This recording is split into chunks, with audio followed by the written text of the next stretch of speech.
આવા પગથિયા મેં ક્યારેય ન જોયા. લાખો પબ્લિક, લાખો માણસોની ભીડ, અને એ જ જંગલમાં, એ જ પરિક્રમા માર્ગમાં એક એવો ભાગ કે જે અનએક્સપ્લોર્ડ છે, ત્યાં કોઈ નહીં. જે ફીલ કરી શકાય છે, હું મારા હાથના રૂવાડા ઊભા થઈ ગયા છે, પણ એને હું શબ્દમાં વર્ણન નથી કરી શકતો. જ્યારે જંગલમાં એકલા હોય અને સુમકાન જંગલ હોય ત્યારે આવી રીતે ગાતું અથવા તો અવાજ કરતું કરતું જવું જરૂરી છે, જેનાથી આજુબાજુમાં કોઈ એવું જનાવર, વન્ય પ્રાણી હોય તો એ સતર્ક થઈ જાય અને તમારો રસ્તો મૂકી દે. એના માટે તમને એક ટ્રેલર આપ્યું. ભવિષ્યમાં ક્યારેક આવું કંઈ અનુભવ થાય તો આ તમને શીખવા જેવું છે. મોજ આવી ગઈ. આવો આનંદ આખી પરિક્રમામાં નથી આવ્યો એવો આનંદ અત્યારે આવ્યો છે.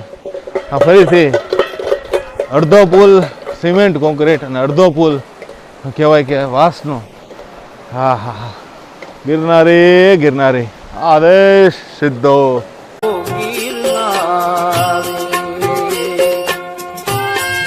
બાદ તમને એક મેં કીધું હતું સરપ્રાઈઝ દેવાની છે, કાંઈક એક્સપ્લોર કરવાનું છે, કાંઈક નવું જાણવાનું છે, કાંઈક નવું જોવાનું છે. તો આપણી પરિક્રમા તો છે ને કાંઈક અલગ પ્રકારની કરવાની છે. બોરદેવીથી આપણે માતાજી પાસે પહોંચી ગયા, દર્શન કરાવ્યા તમને, અને હવે અહીંયાથી રસ્તો છે સીધો જાય બિલખા. અહીંથી 5 કિલોમીટર દેખાડે છે અને રામનાથ 3 કિલોમીટર બતાવે છે. એટલે અહીંયાથી રામનાથનો કેવો રસ્તો છે એ એક્સપ્લોર કરવાનો છે. આ જે રસ્તો છે, રસ્તાથી સીધું સામેની સાઈડ અહીંયા રામનાથ સીધું પહોંચી જવાય છે. માતાજી એક બાપુ બેઠા હતા, ઝંઝટગીરી બાપુરે વાત કરતાં ખબર પડી હતી કે એ બાપુ છે ને પ્રેત યોનીમાં છે, એટલે એ ગમે સ્વરૂપ ધારણ કરી લે. એ રીતનું એ બાપુનું કામ છે. કાળા એવા બાપુ હતા. આદેશ બાપુને કીધું હતું મેં, આ રામનાથનો રસ્તો છે. વાહ ભાઈ વાહ, આવા પગથિયા મેં ક્યારેય ન જોયા. વાહ ભાઈ વાહ, રામનાથ જવાનો રસ્તો અથવા તો રામનાથથી આવવાનો રસ્તો ખૂબ જ સુંદર છે. હજી આપણે નદીનો સાથ સહકાર છોડ્યો નથી. આગળ આપણે જ્યારે મહિના દિવસ પહેલાં રામનાથ દર્શન કરવા ગયા હતા ત્યારે આપણે ખબર પડી હતી કે વચમાં પાણી આવી જાય છે, એટલે રસ્તો બંધ કરી દીધો હતો. પણ અત્યારે રસ્તો ચાલુ છે. ઘણા લોકો આ રસ્તેથી પણ પરિક્રમા કરતા હોય છે. બિલખાથી રામનાથ અને રામનાથથી તાતણિયા ધરો અને ત્યારબાદ સીધા રામબાપુના દર્શન કરીને, મોમાઈ માતાજીના દર્શન કરીને બોરદેવીથી સીધા ભવનાથ, એ રીતે કરવાવાળા પણ ઘણા બધા યાત્રિકો હોય છે. એને સિવાય જે પણ અહીંયા નક્ષત્ર ચાલુ છે, રામબાપુની જે પાણી અને ચાની સેવા ચાલુ છે, એ બધું આ રસ્તેથી જ સપ્લાય થાય છે. એટલે આ મારા માટે નવો રસ્તો છે. હું પહેલી વખત આ રસ્તેથી જાઉં છું. આટલી બધી માનવ મહેરામણમાંથી જો આવી શાંતિ એકંદરે આવી જાય તો કેવો હાલ થાય. તમે જસ્ટ વિચારો કે એક સાઈડ વિચારો કે લાખો પબ્લિક, લાખો માણસોની ભીડ, અને એ જ જંગલમાં, એ જ પરિક્રમા માર્ગમાં એક એવો ભાગ કે જે અનએક્સપ્લોર્ડ છે, ત્યાં કોઈ નહીં. રામનાથ, મહાદેવ. જોકે માણસો કઈ રીતે કરે છે, પરિક્રમા પૂરી કરીને અને પછી ગિરનાર દત્તમારાના દર્શન કરવા જાય છે. અને આપણું કામ એવું છે કે ભીડ છે એટલે આપણે નથી જવું. આપણે જ્યાં ઓછી ભીડ હોય અને કાંઈક નવું જાણવા મળતું હોય એ તરફ જઈએ છીએ. એટલે આપણે પરિક્રમામાં થોડોક ફેરફાર કરીને આ રસ્તેથી આપણે આગળ વધી રહ્યા છીએ. એકદમ સુમકાન રસ્તો, ઘણીવાર કીધું છે, પણ આ મારી અંદરની ફિલિંગ જે છે એ બહાર આવ્યા રાખે છે. આ રામબાપુનો વિડીયો મેં અલગથી બનાવ્યો છે. જોકે આની હારે જ મેં બનાવવાનો હતો, પણ બહુ લોંગ વિડીયો થઈ જવાને કારણે સ્પેશિયલ રામબાપુનો ઇતિહાસ, રામબાપુ શું હતા, કઈ રીતે બહાર વટે ચડ્યા, એનો ઇતિહાસ, એમના વંશજો, એમના કુટુંબીજનો કહે છે. એટલે એ જરૂર અલગથી વિડીયો છે, એટલે એ જરૂર જોજો. એમાં ખૂબ ઐતિહાસિક વાતો એ વિડીયોમાં મળશે તમને. અત્યારે હું 2 પહાડ અને નદીની વચ્ચે છું. સામે મને રામનાથ ડુંગર દેખાય છે, તમને કદાચ નહીં દેખાય કેમ કે ઝાડીની વચ્ચે છું. મને એટલી બધી શાંતિ લાગે છે કે આ શાંતિની પાછળ કંઈક એવું કારણ હોય કે જે દેખાતું નથી પણ આજુબાજુમાં હોય. જે ફીલ કરી શકાય છે. હું મારા હાથના રૂવાડા ઊભા થઈ ગયા છે, પણ એને હું શબ્દમાં વર્ણન નથી કરી શકતો. રસ્તામાં અત્યારે ખોડિયાર માતાજીનું સ્થાન મળ્યું છે.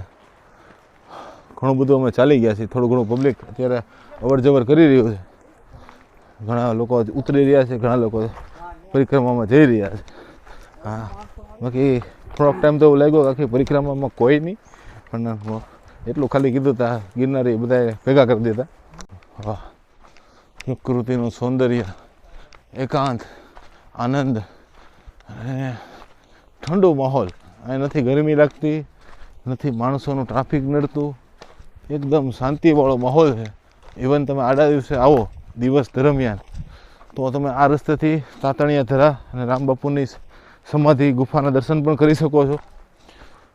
પરિક્રમાના સમયે આપણે વિડીયો બનાવીએ છીએ, બાકી આડા દિવસે વિડીયો શૂટિંગની પ્રતિબંધ હોય છે. અહીં આવી રીતે નિશાન મારેલા છે બધી જગ્યાએ, જો બધી જગ્યાએ નિશાન મારેલા છે, જેનાથી કોઈ બી લોકો આવતા હોય તો એને ગાઈડન્સ મળે. બાકી આમ તો સીધી કેડી જ છે, બીજું કાંઈ છે નહીં. આવી રીતે સીધી કેડી દોડમ દોડ જ થાય છે. વાહ, હે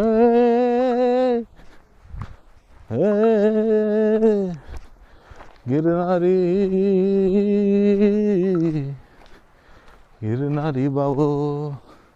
હા, ભજન અથવા આ જે કડી ગાઈ એ એમને નથી ગાઈ, પણ એક માર્ગદર્શન માટે ગાઈ છે કે જ્યારે જંગલમાં એકલા હોય અને સુમકાન જંગલ હોય ત્યારે આવી રીતે ગાતું અથવા તો અવાજ કરતું કરતું જવું જરૂરી છે, જેનાથી આજુબાજુમાં કોઈ એવું જનાવર વન્ય પ્રાણી હોય તો એ સતર્ક થઈ જાય અને તમારો રસ્તો મૂકી દે. એના માટે તમને એક ટ્રેલર આપ્યું. ભવિષ્યમાં ક્યારેક આવું કંઈ અનુભવ થાય તો આ તમને શીખવા જેવું છે. એટલે જો ભાઈ ભાઈ મોજ આવી ગઈ. એમ આવો આનંદ આખી પરિક્રમામાં નથી આવ્યો એવો આનંદ અત્યારે આવ્યો છે. આ ફરીથી અડધો પુલ સિમેન્ટ કોન્ક્રીટ અને અડધો પુલ કહેવાય કે વાંસનો. હા હા હા, ગિરનારી ગિરનારી આદેશ સીધો મોજ. હા, મોજ ગિરનારી મોજ. જો સામે છે રાક્ષસનો મંગારો. બહુ યાદગાર જગ્યા છે અમારી, ઘણા લોકોને ખબર હશે કેમ યાદગાર છે. અને એની સામેની સાઈડ અત્યારે આ કહેવાય કે રામનાથનો આ બ્રિજ છે, પુલ છે. હજી એક નાનો ચેકડેમ આગળ આવે છે. આ કહેવાય કે તાતણિયા ધરે જ્યારે જાઓ ત્યારે જ આ પુલ આવે છે. અને આ નદીમાં મગરનો પણ વાસ છે એવું અહીંયા બોર્ડ પણ મારેલું છે. અત્યારે જો આ પુલ ઉપર હાલું છું. વાહ ગિરનારી વાહ. હે સલસેલ શુંગ સંગ વિશાલ જટા જૂટ ચંદ્રબાલ ગંગ કી તરંગ માલ વિમલ નીલ ગાજે ગાજે ગાજે અલોચન ત્રય લાલ લાલ ચંદન કી ખોર બાલ કુમકુમ સિંદુર ગુલાલ પ્રગટી વરસાજે અરુંદન કી કંઠ માલ વિહસદ હૃદય ખુશાલ સ્ફટિક માલ રુદ્રજાલ હરદયાલ લાજે બમ બમ બમ ડમરુબાજ નાદ વેદ સરસ સાજ શંકર મહારાજ લાજ તાંડવ નાચે જીરે ભોલે મહારાજ લાજ તાંડવ નાચે. હવે પુલ વટતા એના લોકલ જે આવતા જતા હોય લોકોને પૂછતા ખબર પડી કે હવે માત્ર અડધો કિલોમીટર જેવો રસ્તો છે. એ આવો બેસ્ટ રસ્તો છે. ક્યારે પણ માતાજીના દર્શન કરવા જાઓ હોય તો આ રસ્તેથી હું સજેસ્ટ કરીશ. પ્રકૃતિનો આનંદ સાથે એકદમ શાંતિવાળો માહોલ. ઓલો રસ્તો જેટલો સાંકડો હતો કે જેટલો ભીડભાડવાળો હતો એટલો તાતણિયા પછી બિલખાનો રસ્તો ભલે પુલ પહેલાંનો સાંકડો હતો પણ અત્યારે એકદમ ફ્લેટ રસ્તો આવી ગયો છે. એકદમ મોટા મોટા ખાખરાના પાડવાળા સુંદર એવો રસ્તો. અહીંયા બાજુમાં જ આપણે જે સવારથી જે નદીને ફોલો કરી રહ્યા છીએ એ નદી હજી આપણો સાથ નથી છોડેલો. અને છેક રામનાથ પાસે એક કહેવાય કે ચેક ડેમ છે, ત્યારથી આપણે એનો ટૂંકમાં આપણી પરિક્રમા અહીંયા પૂરી થશે. આ પરિક્રમા માર્ગનું એક દૈવિક સ્થાન જય ગિરનારી. અત્યારે કહેવાય કે કોઈ સુરાપુરા દાદાનું સ્થાન. ઓહો, એક નહીં 1 2 3 4 5 6 7 8 9 10 11 એટલે કે 11 શૂરવીરોના પાળિયા છે.